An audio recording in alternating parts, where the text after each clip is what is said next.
Israel will release 26 Palestinian prisoners ahead of renewed peace talks, an official statement has said, with the Israeli security agency saying that most of them are low-risk prisoners. Late on Sunday night, an Israeli ministerial committee approved and published the names of Palestinian detainees that were to be released by Tuesday, ahead of the resumption of direct talks next week between Israel and the Palestinian Authority in Jerusalem and Jericho. The prisoners are the first of a total of 104 that Israel has promised to release within a year as part of a deal secured after months of shuttle diplomacy by U.S. Secretary of State John Kerry, who has visited the region 6 times since March. But Palestinian prisoners' rights groups say that, upon close inspection, the deal is not the concession the Israelis are touting it to be. Most of the detainees slated to be released on Tuesday have already served 20 years behind bars. 8 of the detainees, the Israeli newspaper Haaretz put the number at 9,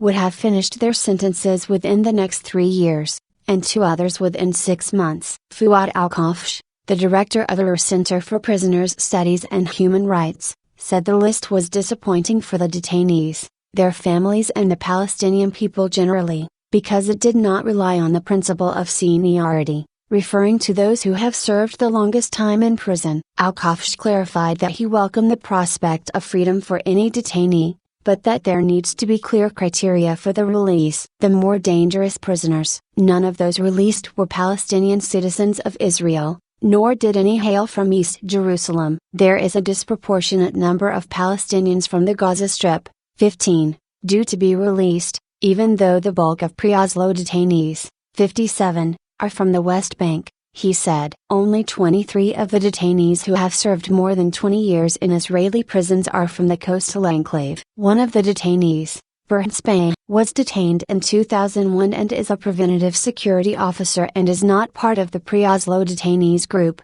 Al-Kafsh added. The timing of the release of the names, which took place between midnight and 1 a.m., is also being criticized. Some said the Israeli authorities wanted to prevent Monday morning newspapers from highlighting the issue further, or to deprive the Palestinians of time to plan celebrations. While none of the detainees will be deported or internally displaced to the Gaza Strip, Haaretz reported, citing sources in the Prime Minister's office, that in the next 3 rounds the more dangerous prisoners will be released, and Israel will request they be deported to the Gaza Strip. In the first phase, Israel is releasing those considered by Shin Bet, the domestic security agency, to be low-risk prisoners. As is the case with previous prisoner releases, Israeli authorities said that any detainee who engages in terrorist activity will be arrested and returned to a prison in Israel. But some of the prisoners released in 2011 were rearrested either for reasons unknown or for leaving their hometown and crossing into the West Bank. Meanwhile,